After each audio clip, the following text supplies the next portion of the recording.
இலக்கை நோக்கி டுவர்ட் த கோல் இந்த நிகழ்ச்சிக்கு உங்களை அன்புடன் வரவேற்கிறோம். Praise the Lord. ஆண்டவராகிய இயேசுவின் இனிய நாமத்தில் உங்கள் எல்லாருக்கும் அன்பின் வாழ்த்துக்கள். 30ஆம் சங்கீதம் 12ஆம் வசனம்.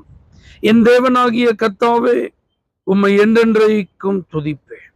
தாவீது சொல்றார் பாருங்க, என்னென்றைக்கும் துதிப்பேன். கர்த்தர் துதிக்கு பாத்திரர், அவர் எப்பொழுதும் ஸ்தோத்தரிக்கப்படத்தக்கவர். விசேஷமா இந்த நாள் கர்த்தரை ஆராதிக்கிற நாள். தாவீது தன்னுடைய அனுபவத்தை சொல்றான். சத்துரு மேற்கொள்ளாதபடி எனக்கு நீர் உதவி, நீர் உம்மை துதிப்பேன். நீர் எனக்கு கை கொடுத்து தூக்கி நீர் உம்மை துதிப்பேன். என்னை குணமாக்கி நீர் உம்மை துதிப்பேன். என்னை அழிவிலிருந்து காப்பாற்றி நீர் உம்மை துதிப்பேன். புலம்பலை ஆனந்த களிப்பாய் மாற்றி நீர் உம்மை துதிப்பேன். குழியில் இறங்காதபடி உயிரோட காத்தீர் உம்மை துதிப்பேன். உம்மை நோக்கி கூப்பிட்டேன், நீர் என்னை குணமாக்கி நீர் உம்மை துதிப்பேன். சாயங்காலத்தில் அழுக இருந்தது, ஆனா விடியற் காலத்துல களிப்பு உண்டானது. ஆகையால் நான் உம்மை துதிப்பேன்.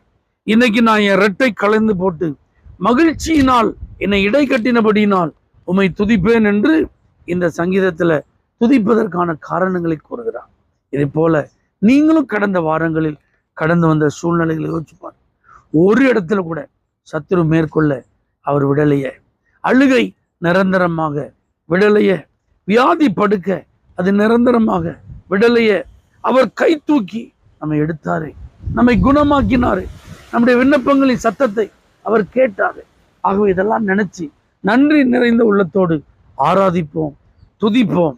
அவருடைய ஆனந்த தைலத்தினால் அபிஷேகம் பண்ணப்பட்டு ஆசீர்வதிக்கப்படுவோம். பரலோக தேவனை, இந்த ஆராதனை நாளில் நீர் எங்களுக்கு செய்த உபகாரங்களை நினைத்து துதிக்கும் கிருபையை தாரும்.